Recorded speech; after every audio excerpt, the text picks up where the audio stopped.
From the unexplained to the mundane, come join us on a journey to the fringe. Hello and welcome to Journey to the Fringe. Oh no, it's closed. I had it. Is this what the happened? thing this week? Come back. They're just getting worse and worse. Apparently. Why would you do that to me? I had it ready to go. Hello and welcome to Journey to the Fringe. You know what? I'm just going to leave it that way. We are your hosts, Taylor and Chelsea. I worked hard and it's gone and I don't know where it went. I don't want to look. We are your hosts, Taylor and Chelsea. And Chelsea, I think you're going to like the way this episode goes, so I'm just going to go right into it. I believe Deathbed Confessions have always carried a special weight. In their final moments, people are thought to shed pretenses, unburden themselves of secrets, and speak truths they've carried for a lifetime. In the everyday world, these confessions often involve hidden affairs, family revelations, or long-suppressed regrets, deeply human admissions meant to bring closure. And we have covered this in another episode. Yeah. Not surprising to you. We have. It was my... Yes. This was Season 4, Episode 93, Deathbed Confessions to Die For. Wow. Thank you to the spreadsheet. You keep impressing me. In the world of the Fringe, Deathbed Confessions take on a very different character. Instead of revealing personal indiscretions, they claim to expose hidden histories and suppressed encounters. UFO crashes covered up by the governments, giants slain on battlefields, cryptids photographed with staged trickery, or aliens being glimpsed in secret facilities. These stories are not just about personal guilt or reconciliation. They are framed as revelations of cosmic importance, whispered at the edge of light. The difference lies in scales and consequences. General Deathbed Confessions resolve private lives. Fringe Deathbed Confessions attempt to rewrite public history. They blur the line between folklore and testimony, between myth and memory. And whether true or not, they endure because they combine three irresistible elements: authority figures, secrecy, and the emotional gravity of a final revelation. Tonight we'll explore some of the most famous of these Fringe Deathbed Confessions. From the Loch Ness Monster to anonymous insiders claiming UFO recoveries, each story reminds us that the truth people choose to tell at the end of their lives can be as strange and as contested as the mysteries themselves. So Chelsea, are Deathbed Confessions the ultimate truth serum, or just stories amplified by the drama of finality? And that wasn't a question posed to you. That was just happened to mention your name. But I think that came up on our last episode that we were talking about kind of what's going on behind the Deathbed Confession. And all I can think about right now is whether or not somebody's going to confess to Skinny Bob on this episode itself. But to answer your question, I don't know. Well, that's fair. And I will spoil it right now. Skinny Bob does not come up. However, there are quite a few episodes that we have done that will come up. And I just, especially people that are listening to this right now, should go back and listen to the Deathbed Confession episode originally, because I think it's a very interesting contrast of a general deathbed confession to a fringe topic deathbed confession. And you can see the differences as we go. I see what you did, because I didn't have a direction when I did mine. I just kind of took what I could get. We somewhat have to deal with the whole topic of whether or not a written confession is a deathbed confession, but right. I find it really interesting the way deathbed confession is taken in Fringe topic. I'm curious what you think as we get going. And we're going to start off with a former CIA operative, the given name Agent Cooper. Agent Cooper pops up on the scene, long known as the Anonymous, and he's first entered to UFO lore in 1998 when he gave journalist Linda Moulton Howe over 11 hours of interviews. In those sessions, he described being taken to a secret facility as S4 near Area 51, where he claimed to have seen alien spacecraft stored in hangars. He spoke of examining artifacts himself, describing the Roswell crash craft as looking like heavy aluminum foil, yet weighing only a few hundred pounds. He also said that he was shown autopsy footage and told the officials locals were interviewing a living gray alien. However, years later, in 2013, at the age of 77, and in failing health, he agreed to film what he called Deathbed Confession with UFO researcher Richard Dolan and filmmaker Jeremy Corbell. That was so close to being Richard Doty. Richard Dolan's kind of screwed by that. It scared me.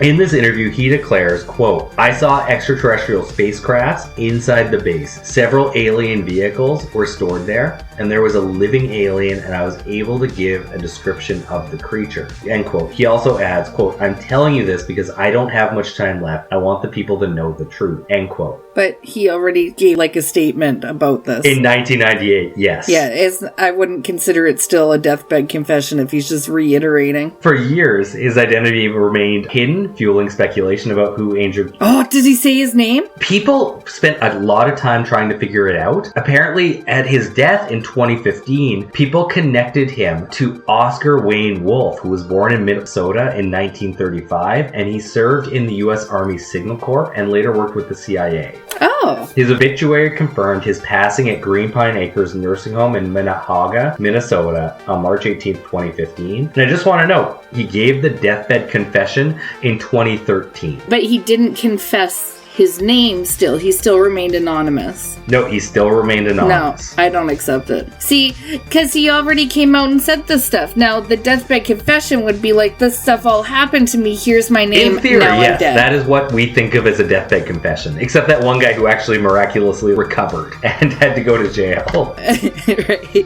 Okay, but like these things are things you're getting off your conscience before you die, right? How is that any different than what he said? You're not clearing anything, you're not getting it off your conscience, you're still technically going to the grave with it because your identifying person is not. And Chelsea, I think you should hold some of these comments until the end, because I think you might notice a pattern that happens in fringe communities. Okay. The revelation that Agent Cooper was Oscar Wayne Wolf had profound effects on the story. Knowing his real name allowed researchers to actually check his background. While he did have military and intelligence ties, skeptics noted gaps in his records that made parts of his testimony harder to verify. The anonymous mystique gave his confessions an aura of mystery. Once revealed as Wolf, a real person with a traceable life, the story became more grounded, but also more open to scrutiny. And for UFO enthusiasts, the reveal strengthened the narrative. Here was a man with genuine intelligence connections, risking his final years to tell the truth. For critics, the reveal weakened the myth. Without anonymity, inconsistencies in his background could be examined, and some argue his claims were exaggerated or fabricated. However, the shift from the anonymous to Oscar Wolf transformed the confession from a shadowy legend into a human story, one of an aging man perhaps haunted by secrets, choosing to speak out before death. So Chelsea, that's probably the most famous you're going to see in the UFO community is Agent Cooper. Okay. I like his name. It's pretty cute. Yeah, Cooper. And he made it up. He got to pick his cute name. Next up, we got Boyd Bushman. Now, Boyd Bushman was a retired senior scientist at Lockheed Martin and gave a filmed deathbed confession in 2014 in which he claimed to have first-hand knowledge of UFOs, alien beings, and reverse-engineered spacecrafts. Boyd Bushman spent much of his career as a senior research engineer at Lockheed Martin working on advanced aerospace projects. He was known for patents related to aircraft detection systems, radiation measurement devices, and propulsion concepts. In June 2014, just weeks before his death, he sat down for a filmed interview at his home in Tucson, Arizona. This recording, later released online, became known as his deathbed confession. In the interview, Bushman claimed that during his time at Lockheed Martin, he had access to information about extraterrestrial technology and aliens being housed at Area 51. He presented photographs of beings he described as extraterrestrials, saying, quote, "They're about 5 feet tall and they have 1 or 2 different races. Some are friendly and some are not," end quote. He also asserted that the US government was actively engaged in reverse engineering alien spacecrafts, including crafts uncovered from the Roswell crash. He described propulsion systems that could travel vast distances and claimed, quote, "They can travel faster than the speed of light. That's how they get here," end quote. Bushman's testimony was striking because it came from someone with a long career in aerospace engineering. His words carried the aura of technical authority, and his willingness to speak openly at the end of his life gave the confession a dramatic weight. He insisted, quote, "I wanted to tell the truth. I don't have much time left, end quote. Now, unlike the anonymous whistleblower, Bushman was a verifiable figure with a long career at Lockheed Martin. His identity gave his claims more initial credibility. Once revealed, skeptics examined his photos and statements closely. Some argued the aliens' images he presented were actually toys or props, undermining the testimony. We'll post these up with the episode so people can see them. For UFO enthusiasts, Bushman's confessions were powerful. A respected scientist confirming government secrecy about extraterrestrials. However, his story remains one of the most cited deathbed confessions in UFO lore, blending aerospace authority with dramatic claims of alien contact. I don't really think it's fair that the government was putting alien grays up when, there's a cost of living crisis going on. It's not that nice. Oh, that was when was this? This was the mid-2000s? 2014. So it's not really a cost of living. It still was, but not quite where it's at these days. Okay. And to be fair, maybe they were part of the military. Maybe they signed up. He does seem really old. I don't know. Okay, it gives his deathbed some credence. Yeah. He was definitely old. I don't know what to think about that one. Next up is Walter Haut. It's spelled H-A-U-T, so I'm going to say Haut. It could be Hot. I don't know for sure. First Lieutenant Walter Haut, the public information officer at Roswell in 1947. For real? Yeah. Okay, keep talking. He was the public information officer of the 509th Bomb Group at Roswell on July 8th, 1947. He issued the now famous press release stating that the Army had recovered a, quote, flying disc, unquote. No. Within hours, a second release retracted the claim, saying it was only a weather balloon. Now, after the whole Roswell incident, which we've covered in multiple occasions, I can't quite remember the second one, which is better, and I don't want to quote the first one, which is far worse. So we're just going to avoid that. Roswell. Haut remained in Roswell for decades, co-founding the International UFO Museum in 1991. He was often interviewed about the incident, but usually stuck to the official line that he had only been following orders. In UFO Crash at Roswell, Haut appears as a witness, though not to any actual debris. During a March 1989 interview, he said he knew nothing about what was recovered. He described being asked by Blanchard to write the press release, quote, "I didn't hear about it until I guess Jess, who is Jesse Marcel, head intelligence officer who initially investigated and recovered some of the debris, was on his way to the flight line. He did, however, describe what Marcel told him, quote, it was something he had never seen and didn't believe it was of this planet. I trusted him on his knowledge," end quote. He further stated, quote, "I think there was a giant cover-up on this thing," end quote. In an affidavit signed May 14th, 1993, he repeated the above-claimed sequence of events and added, quote, "I believe Colonel Blanchard saw the material because he sounded positive about what the material was. There's no chance he would have mistaken it for a weather balloon.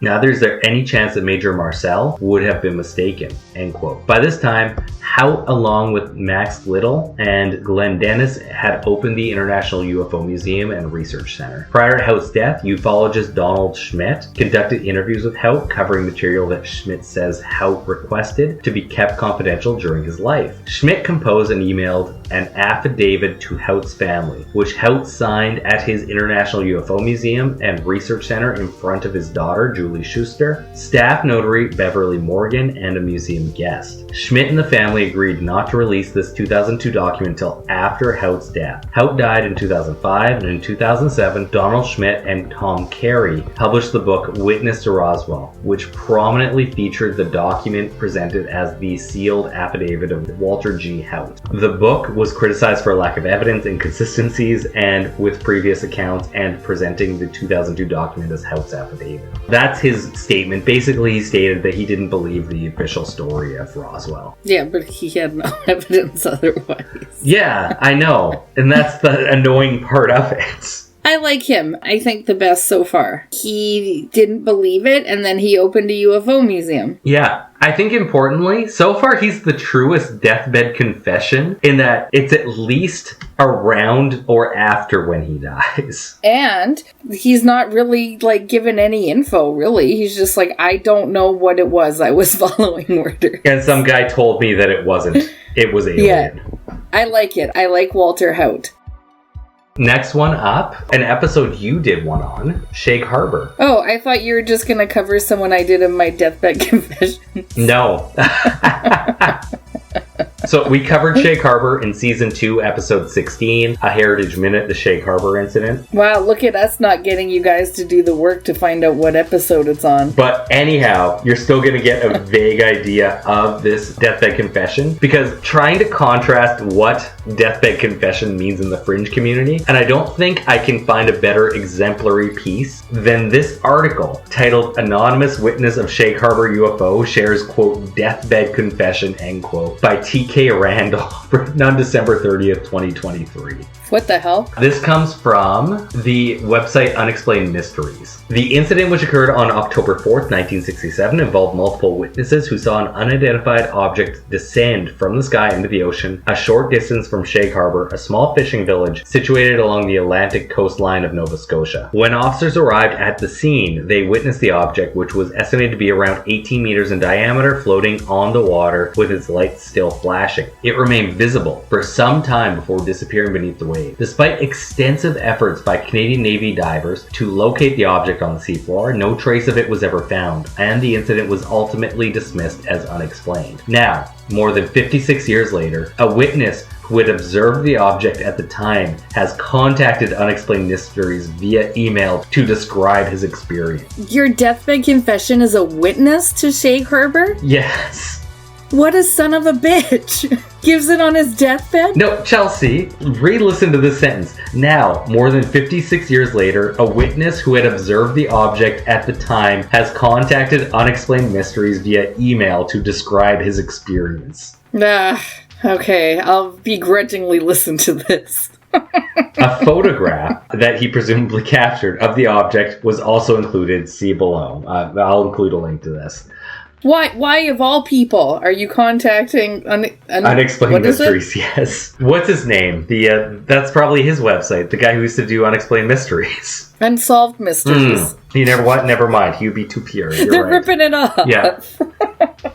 Quote from the email. This is a large, brilliantly lit, rectangular-shaped object. It came out of the water and ascended into the sky and quickly disappeared. This photograph was taken roughly 30 miles away from Shake Harbor about a week after the incident had started. End quote, he wrote. Quote, as far as I'm aware, to the best of my knowledge, no man-made aircraft or submarine possessing such technologies exist? God. Question mark. One can clearly see from the photo enlargement that this object has no visible means of propulsion, wings, engines, etc. Quite extraordinary and remarkable as to how this object moved and traveled around, end quote. Quote, I have carried this burden for over 50 years and it is now time to set this free, end quote. Some burden. And then he brought a picture of it. So Chelsea, those are the UFO deathbed confessions. Okay. Can I get my thought or hold them to the end? You know what? Overall, Fringe. I actually find there's a distinct difference between cryptid deathbed confessions and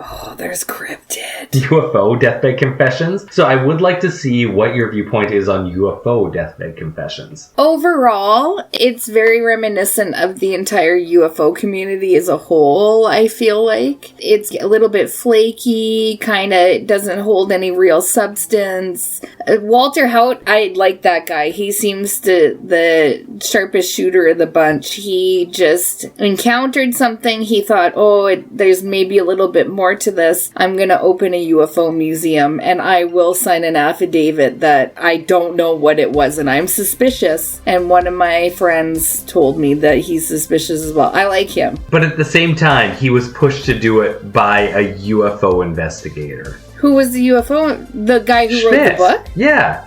He asked him to do it. But he seems like a guy that wouldn't do it unless that's what he thought. Because he did open a UFO. Maybe he just... I don't know if he would have done it if a UFO investigator hadn't asked him. You're right. I'm not loving it. I'm not loving it. I mean, the first guy, we've come a long way since the first guy, who... What did he do again? Cooper? There's definitely aliens at Area 51. Oh, yeah, the guy who didn't give his name. Yeah. Not a fan of that. Nope, not a fan that he didn't give his name. And he just put out another statement saying the same thing. Also, it's great that his claim to fame was for his first interview was Linda Moulton Howe, too. I don't want to even think about it. And then Jeremy Corbell. I'm not... It seems flaky, like the usual stuff that we see with assholes, unfortunately. Yeah. I don't think there's any substance to it. And I have thoughts on it too, but I'm going to keep that till the end. We're going to move on now to some cryptid deathbed confessions, Chelsea. And who's on the deathbed? The cryptids? No, the people. How they're associated with the cryptids, we will see as the people say things. And actually, the first one I'm going to cover is Roger Patterson. Aha, yes. Yes, Chelsea knows who this is, of the Patterson-Gimlin film from 1967. I didn't know he had I'm already more intrigued. Well, here's the thing, Chelsea. I do like Walter Haut. I'm going to put it on record multiple times. Okay. You're going to learn some things about deathbed confessions in the cryptid community now. Roger Patterson was one of the co-creators of the 1967 very famous Patterson-Gimlin film that allegedly depicts Bigfoot. Just so we're clear, this is the Bigfoot video that you're thinking of. Yeah. It is the most famous Bigfoot video. Yeah, it's a pretty good video. He did not have a deathbed confession admitting that the footage was a hoax. Here's the thing. It came out, and it's very prominent out there, that Roger Patterson admitted that the film was a hoax. That is not true. Oh, I thought you just said that he did. I was like, this is news to me.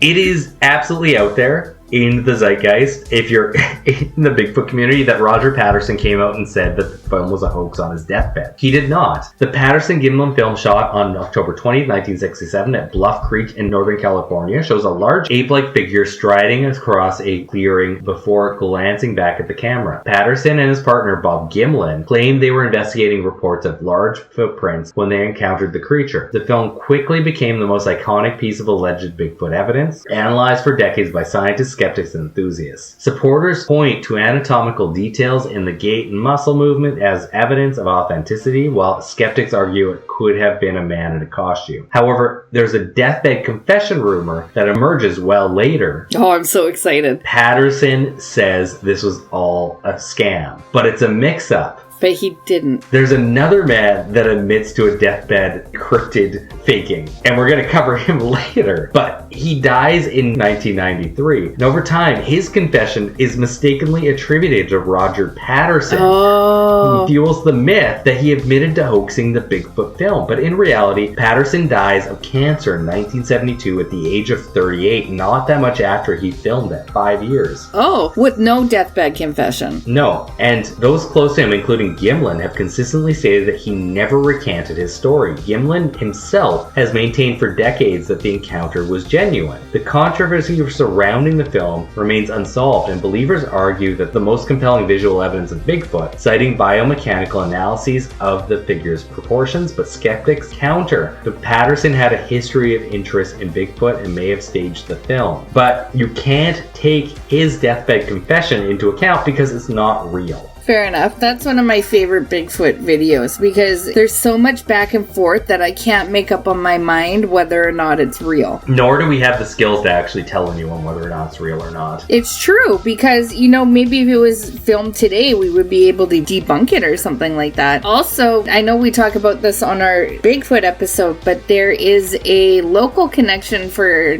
us kind of between here and where you are. Robert Gimlin has connections to Harrison Hot Springs. Yes, we have talked about that before. I believe it's in the Harrison Hot Springs episode. We didn't do an episode on Harrison Hot Springs. Well, we talked about Harrison Hot Springs a lot in one episode. Yeah, we did in the Bigfoot episode. This is in... Why does it say it's all bunyips from here? It's in there. I don't know. Sometime a long time ago.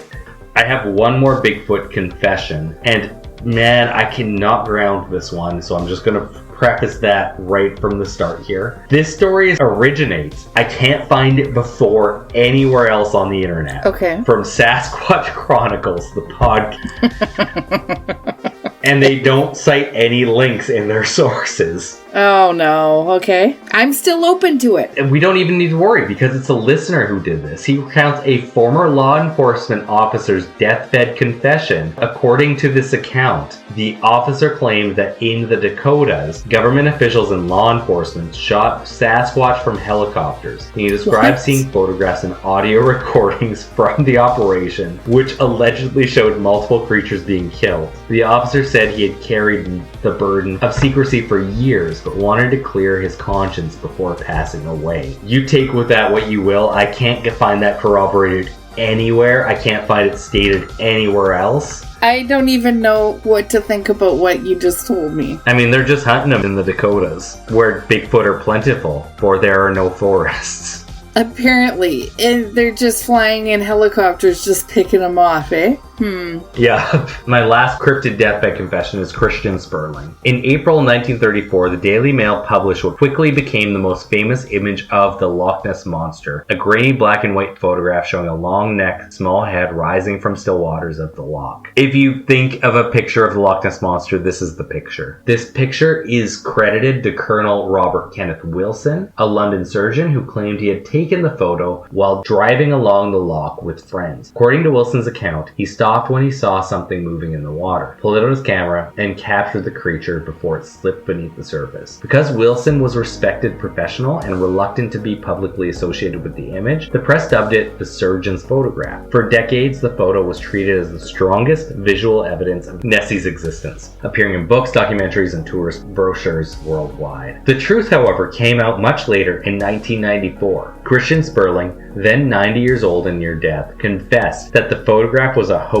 Sperling was the stepson of Marmaduke Wetherell, which is not a name I thought I would ever come across outside of Sunday comics.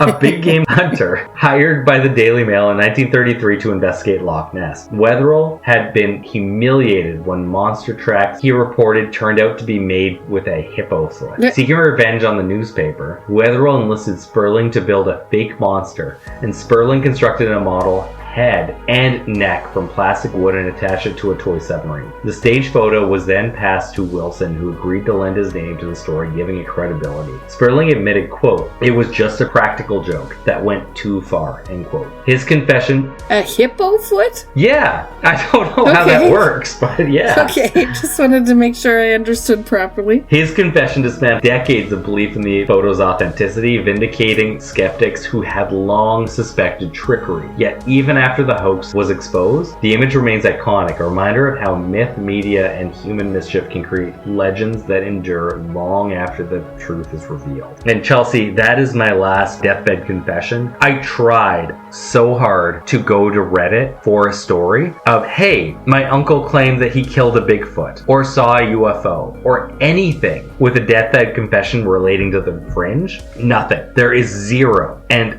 I find it very interesting because, if anything, I feel like that's something you're going to keep until the grave. But also, the fact that the other stories that even come up around this have nothing to do with actual deathbeds, I find interesting. Yeah, that is actually very interesting, and... It's almost as if it can be a buzzword to lend credence to your story as evidence. You're right, and even the Patterson-Gimlin one, it's connected to something that's not a deathbed confession, even though it was said that it was Patterson's deathbed confession. Yeah, it's weird how often people try to claim deathbed confession as evidence or add the word to make the evidence seem stronger. Yeah, it is almost like they're using it as evidence, isn't it? Because not one of these was somebody saying on their deathbed, this thing. Despite the fact that's what I started out looking for. And not one of these would make me believe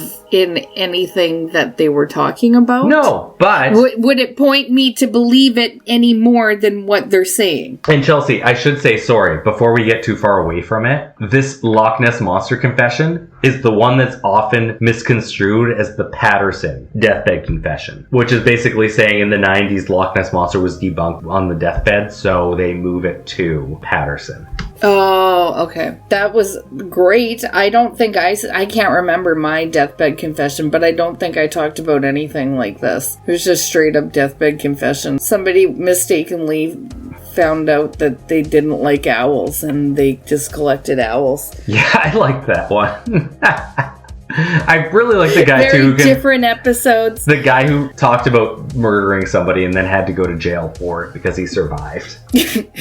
Very different episodes. I do always enjoy stuff like this because I always end up disappointed. And it's not that I don't like listening to these things. It's just that in the end, it just always comes up lackadaisical for me, unfortunately. Unless it doesn't, but this one did a little bit because other than Walter Haut, I really enjoyed him, but he didn't really do much. And I think it's just because he had a UFO museum. And I didn't mind Sperling, but the whole thing, especially with cryptids, I find if there's going to be a cryptid deathbed confession, it's going to be debunking something as opposed to actually claiming something fantastic. That's true, because why on your deathbed would you be like, that was real, if that's what you've been talking about the whole time, right? It's just like the first guy. Exactly. And when we look closely at Fringe deathbed confessions, a pattern emerges. Unlike traditional deathbed confessions, which often involve deeply personal secrets revealed in the final hours of life, these stories are harder to pin down. They frequently come from anonymous sources or from individuals who were elderly but not actually dying, and the details are almost always impossible to corroborate. The term deathbed confession itself has become something of a buzzword in paranormal and cryptid circles. It lends drama and gravity to a claim, suggesting that the speaker had nothing left to lose and therefore must be telling the truth. But in practice, many of these so-called confessions are simply late-life testimonies retold without evidence and stretched to fit the narrative of secrecy and revelation. And here's a key distinction. In cryptid lore, deathbed confessions often refute the story rather than support it. In Christian, Sperling admitted the Loch Ness Monster surgeon photograph was a hoax. These confessions don't confirm the existence of monsters, they dismantle the most famous pieces of evidence. By contrast, in UFO lore, deathbed confessions tend to support the mystery, with insiders claiming to have seen crash craft, recovered bodies, or government cover-ups. That doesn't mean these stories aren't powerful. The emotional weight of a final admission, whether it's exposing a hoax or whispering about hidden truths, ensures they endure. They thrive because they combine authority, mystery, and the urgency of last words. Yet we must remember, without names, documents, or corroboration, they remain legends rather than proof. And perhaps that's the real lesson here. Fringe deathbed confessions aren't about closure in the way ordinary ones are. They're about keeping mysteries alive, whether by tearing down the myths we thought we knew or by adding new layers of secrecy to the unknown. And with that, I have been Taylor, here with Chelsea. We are Journey to the Fringe. Thank you all for listening, and we'll see you next week. That was beautiful. Goodbye. Thank you for listening to Journey to the Fringe. If you have liked what you have listened to, please like, share, subscribe, or follow, depending on what venue you are listening to us through. Also, please, if possible, leave a 5-star review, as that really helps us in the algorithms. Should you wish to interact with us, please check us out on your social media of choice. I bet you we are there. And if you really want to communicate with us and give us ideas for new episodes or tell us that we're wrong and terrible, either way, please send us an email at journeytothefringe@gmail.com. For now, I'll see you in the next episode.